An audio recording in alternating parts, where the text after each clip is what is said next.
असलामुअलैकुम। तो हम स्टार्ट करते हैं with the chapter of vectors. ठीक है, इन मैथ्स। सही है। तो वेक्टर्स होते क्या हैं, पहले तो ये समझते हैं। भाई, हमारे पास ये लाइन है ए बी। तो क्या ये लाइन वेक्टर है या स्केलर है? तो अभी फिलहाल ये स्केलर है। क्यों? क्योंकि क्यों स्केलर है? क्योंकि इसके पास सिर्फ और सिर्फ मैग्नीट्यूड है, डायरेक्शन स्पेसिफाई नहीं है। ठीक है। लेकिन अगर मैं सेम लाइन को ही, ए बी लाइन है, और इसमें एरो ऐड कर दूं। एरो क्या कर रहा है? एरो बेसिकली इस लाइन का डायरेक्शन स्पेसिफाई कर रहा है। ठीक है। तो अब ये बन जाता है वेक्टर, क्योंकि इसके पास मैग्नीट्यूड भी है और डायरेक्शन भी है। ठीक है। तो पता ये चला कि वेक्टर के लिए डायरेक्शन होना मैंडेटरी है। तो अगर मेरे पास एक लाइन है ए बी, तो ये अभी स्केलर है। लेकिन अगर मैं ए बी को इस तरह लिखूं, ए बी, तो ये मेरे पास वेक्टर है, क्योंकि यहाँ पर मैंने डायरेक्शन स्पेसिफाई की हुई है कि ए से बी मूव कर रहे हैं हम कहाँ से कहाँ मूव कर रहे हैं? ए से बी मूव कर रहे हैं। ये डायरेक्शन स्पेसिफाई की हुई है मैंने। तो जब भी ये कहलाएगा, ये हो जाएगा वेक्टर। ठीक है। और वेक्टर को हम इस तरह ही लिखते हैं, ए बी और उसके ऊपर एरो। ठीक है।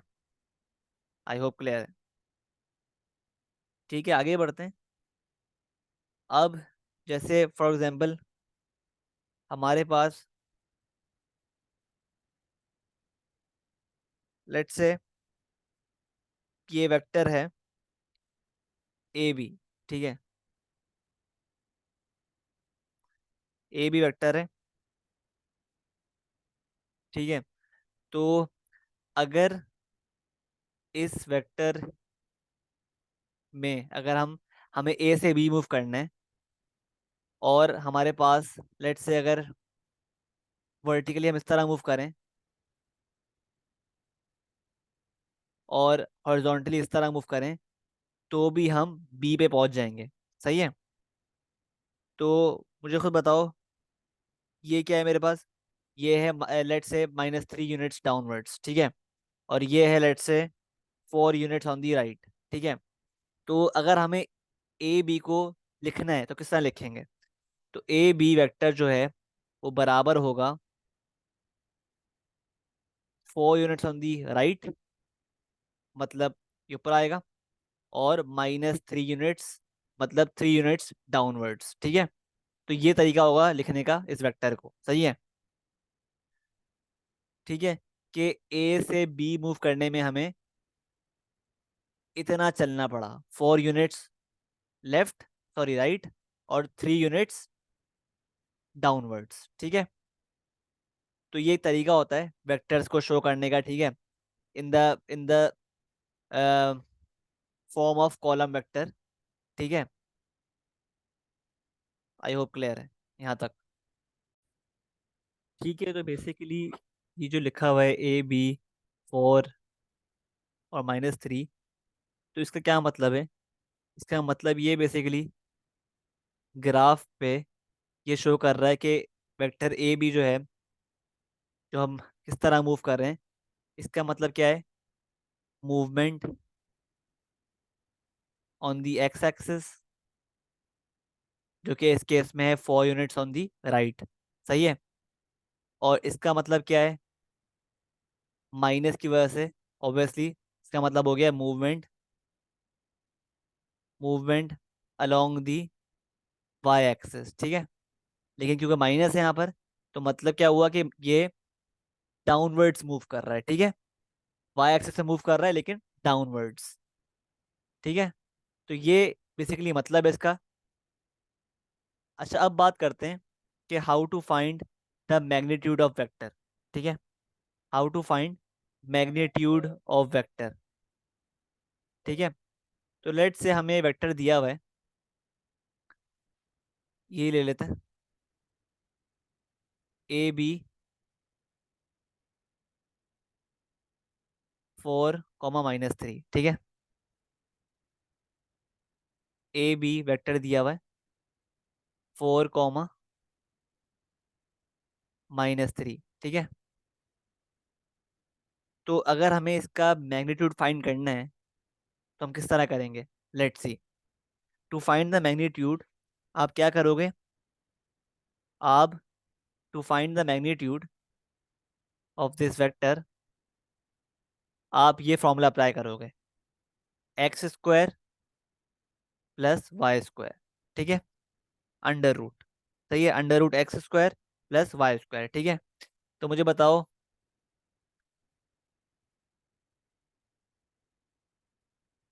इसका क्या होगा मैग्नीट्यूड? x, x क्या है? 4, तो 4² प्लस y क्या है? -3 का स्क्वायर। तो क्या आंसर आ रहा है? निकाल लो। इसका आंसर क्या आ रहा है? √4² प्लस -3²। आंसर आ रहा है 5। तो 5 बेसिकली इसका मैग्नीट्यूड है।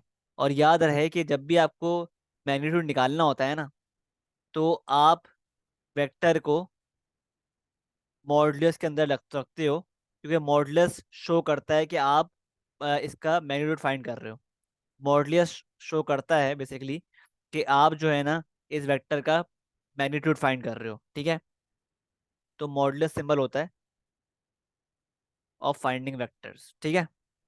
आई होप क्लियर है, ठीक है। तो ये फॉर्मूला है और ये हमने एग्जाम्पल कर लिए एक। आगे बढ़ते हैं, ठीक है। सही है। तो बेसिकली अगर मेरे पास to sum it all up, अगर ये ए बी लिखा हुआ है तो ये बेसिकली वेक्टर है। और अगर इस तरह लिखा हुआ है मॉडुलस ए बी, तो इसका मतलब है कि फाइंड मैग्नीट्यूड ऑफ वेक्टर, ठीक है। अच्छा, अब लेट से मेरे पास दो वेक्टर्स हैं, ठीक है, इस तरह बने हुए, ठीक है। इसका मैग्नीट्यूड ए है, ये भी ए है, सही है। अब देखो भाई, ये दो जो वेक्टर्स हैं ना, ये कहलाएंगे इक्वल वेक्टर्स, सही है। अब वेक्टर्स इक्वल कब होते हैं? उसके लिए दो कंडीशंस हैं।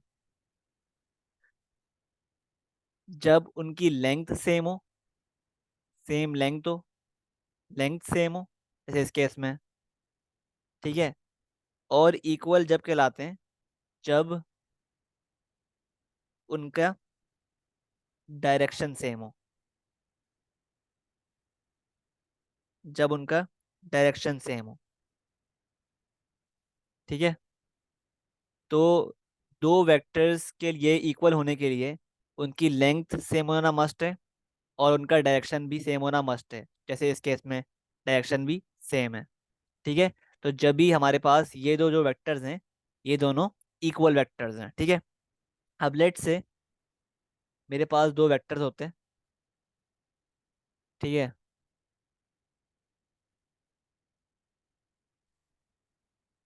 तो अब देखो भाई, ये जो है ना, ये वेक्टर्स जो हैं, ये वेक्टर्स जो हैं,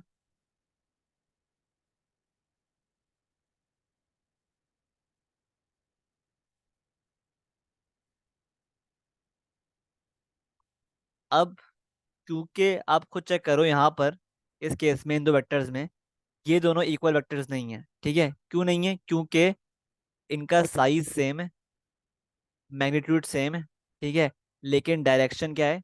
डिफरेंट, डायरेक्शन डिफरेंट है। तो दे आर नॉट इक्वल, सही है। They will not be called equal vectors. Clear है? सही है।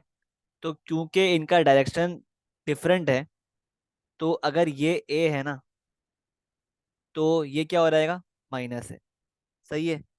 अगर ये ए है तो ये हो जाएगा -A, ठीक है, डायरेक्शन की वजह से। तो अगर मेरे पास दो वेक्टर्स हैं जिनका मैग्नीट्यूड सेम है लेकिन डायरेक्शन डिफरेंट है, तो हम इस तरह शो करते हैं उसको। हम साइन उसका बेसिकली चेंज कर देते हैं। साइन चेंज का मतलब है कि उसका डायरेक्शन डिफरेंट है, ठीक है। तो यहाँ पे साइन चेंज हुआ हुआ है ना, ये प्लस है और ये नेगेटिव है। तो ये शो कर रहा है भाई कि इन दोनों के मैग्नीट्यूड सेम है, क्योंकि ऑब्वियसली ए है मैग्नीट्यूड, लेकिन डायरेक्शन डिफरेंट है, ठीक है। तो ये बात भी ध्यान में रहे। अब आगे बढ़ते हैं, बात करते हैं addition and subtraction of vectors की।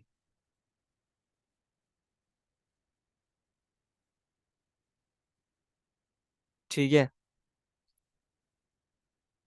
तो अगर मेरे पास लेट से इस तरह डायग्राम बनी हुई है, ये वेक्टर ए है, ठीक है, फॉलोड बाय बी, ठीक है। सही है। तो इन दोनों का रिजल्टेंट वेक्टर क्या होगा, मतलब ये वेक्टर क्या होगा। तो देखो हमें पता है कि ये वेक्टर ए है फॉलोड बाय वेक्टर बी, तो ये हो जाएगा हमारे पास ए प्लस बी, ठीक है, ए प्लस बी।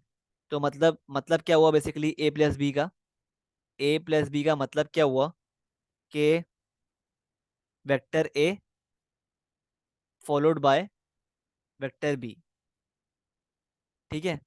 ये मतलब हुआ ए प्लस बी का, ठीक है, vector A followed by vector B, ठीक है।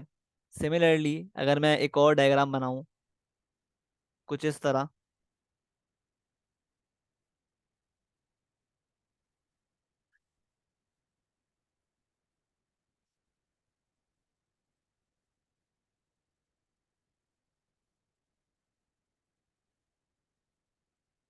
ठीक है। तो इस केस में अगर मेरे पास ये बी था, ठीक है, तो आप चेक कर रहे हो यहाँ पर हमारे पास डायरेक्शन ऑफ ए सेम है, लेकिन डायरेक्शन ऑफ बी जो है वो बदल गई है, मतलब उसका डायरेक्शन एरो फ्लिप हो गया है। तो यहाँ पर ए प्लस ए ही रहेगा, लेकिन बी क्या हो जाएगा माइनस बी, ठीक है। और एज अ रिजल्ट इनका रिजल्टेंट वेक्टर क्या बनेगा, A plus minus B, which is equal to A minus B, ठीक है। तो ए माइनस बी का मतलब क्या होता है, ए माइनस बी का मतलब होता है कि A vector A followed by the vector minus B, ठीक है, vector A followed by the vector minus B. ये मतलब होता है आपके पास ए माइनस बी वेक्टर का, ठीक है। और हम डबल एरोज यूज करते हैं to show the resultant vector, ठीक है। आई होप क्लियर है। तो लेट से अगर मेरे पास ए जो है वो बराबर है वेक्टर 2, 3 के, और वेक्टर बी बराबर है 4, 1 के, ठीक है। सही है। तो ए प्लस बी क्या होगा, A plus B will be equal to, A क्या है 2.3 प्लस बी 4, 1। तो आपने मैट्रिक्स का चैप्टर पढ़ा होगा, किस तरह हम मैट्रिक्स को ऐड करते हैं। तो उस तरह ही करना है। 2 + 4 क्या होता है 6, और 3 + 1 4, ठीक है। तो ये आपके पास वेक्टर ए प्लस बी आ गया, ठीक है। आई होप क्लियर है। सही है। सिमिलरली अगर आपको ए माइनस बी निकालना है, तो ए 2.2, 3 माइनस बी क्या है 4, 1। तो ए माइनस बी वेक्टर क्या आ गया, 2 - 4 क्या होता है -2, और 3 - 1 2। सही है। ये आपके पास आ गया ए माइनस बी। सही है। आई होप क्लियर है। तो ये बेसिकली होते हैं, ये होता है आपके पास एडिशन और subtraction of vectors. I hope clear है किस तरह हम करते हैं, ठीक है। और क्या मतलब है ए प्लस बी का, ए प्लस बी अगेन देख लो। ए प्लस बी का मतलब है ये वेक्टर ए है फॉलोड बाय वेक्टर बी। सही है। ए माइनस बी का क्या मतलब है? इसका मतलब एक्चुअली में है कि ए प्लस माइनस बी। ठीक है। ये मतलब है ए माइनस बी का। ठीक है। कि अगर ए इस डायरेक्शन में है तो बी इस डायरेक्शन में है। ठीक है। तो जब भी ये बन रहा है A plus minus B. I hope clear है। ठीक है। आगे बढ़ते हैं और अब बात करते हैं मल्टीप्लिकेशन बाय स्केलर। ठीक है।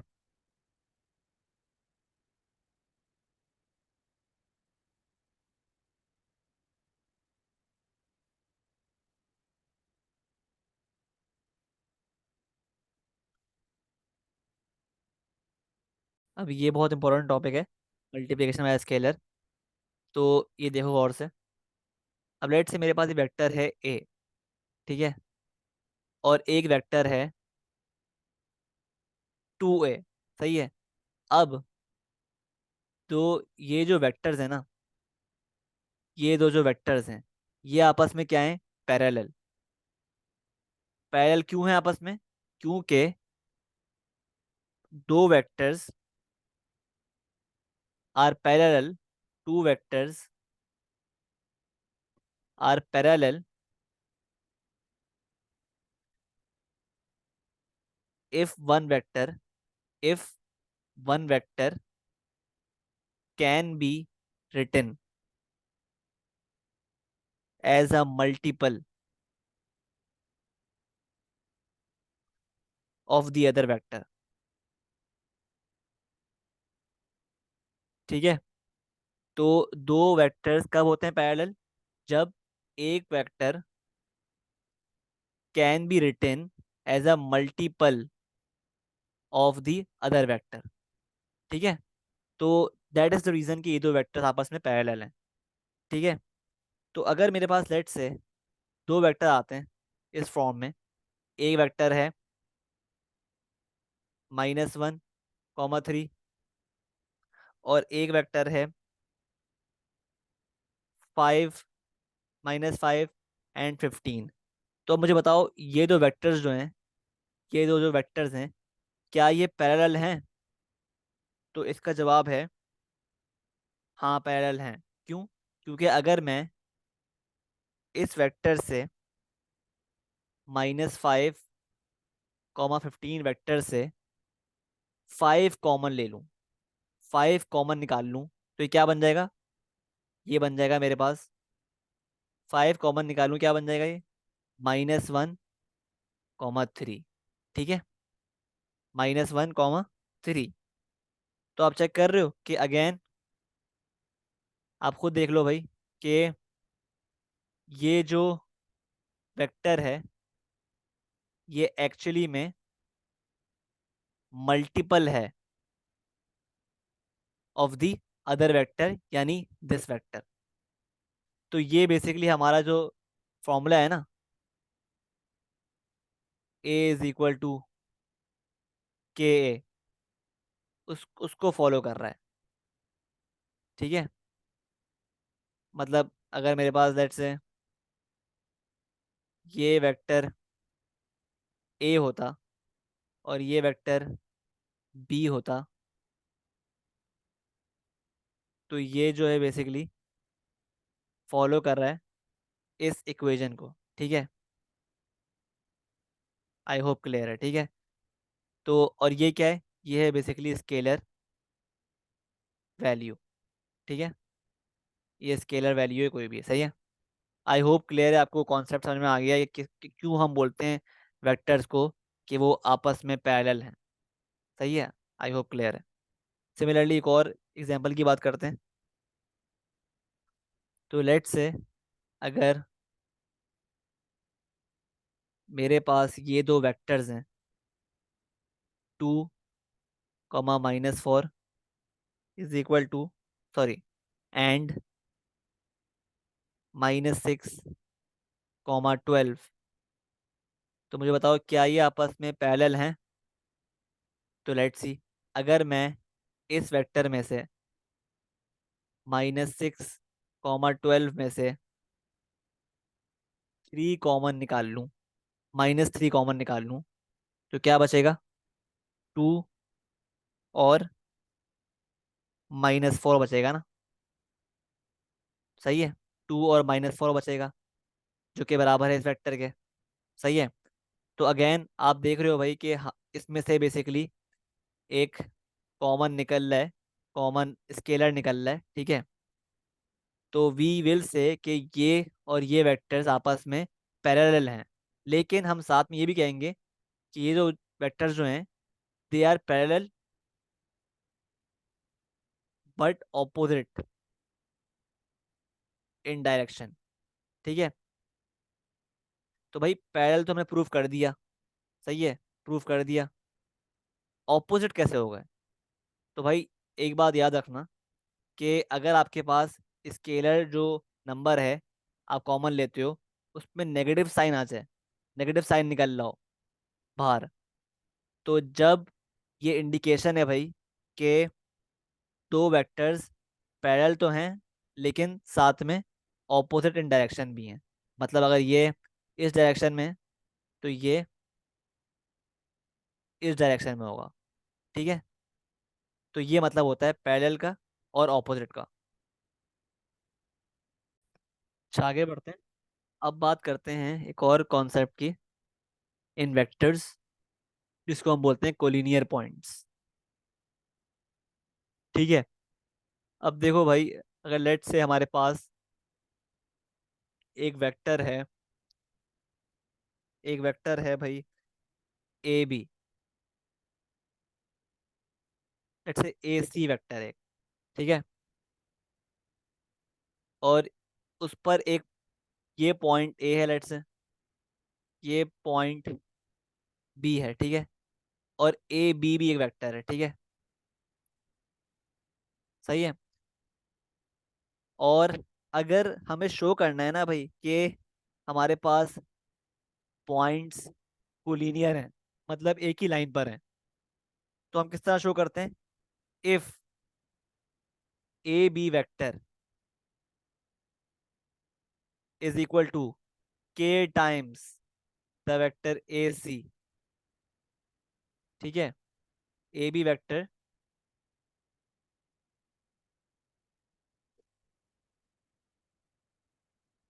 मतलब अगर ये बी है और ये सी है, ठीक है।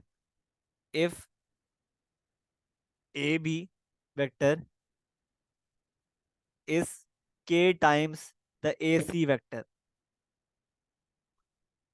तो क्या हम बोलेंगे? We will say K points A B and C जो है ना, आर कोलिनियर। मतलब वो एक ही लाइन पे लाई कर रहे हैं, मतलब वो एक ही लाइन पर लाई कर रहे हैं जब ये कोलिनियर है। और ऑब्वियसली जो वेक्टर्स ए बी और ए सी है ना, वो automatically they are parallel as well, ये साथ में पैरेलल भी हैं। ठीक है। क्योंकि कोलिनियर और पैरेलल जो लाइंस होते हैं ना, जो कॉन्सेप्ट्स हैं दो, ये दोनों का जो मैथमेटिकल आपस में ताल्लुक है ना, वो सेम ही है। पैरेलल में भी क्या होता है कि एक वेक्टर होता है, वो के टाइम्स मल्टीपल होता है of the other vector. Collinear में भी ये होता है, ठीक है, कोलिनियर में भी ये सीन है। तो इसलिए मैथमेटिकली जो है, ये दोनों सेम कॉन्सेप्ट्स हैं इन वेक्टर्स, कोलिनियर पॉइंट्स और पैरेलल लाइंस। ठीक है। लेकिन अगर हम देखें इसको गौर से, तो कोलिनियर मतलब होता है कि lying on the same line, जबकि पैरेलल मतलब होता है कि दो लाइंस दैट नेवर मीट। सही है। लेकिन मैथमेटिकली इन वेक्टर्स, इनका जो आपस में रिलेशन है ना, वो सेम है। ठीक है। दोनों दोनों को हम सेम तरह ट्रीट करते हैं इन वेक्टर्स, ठीक है। मैथमेटिकली, ठीक है। आई होप क्लियर है।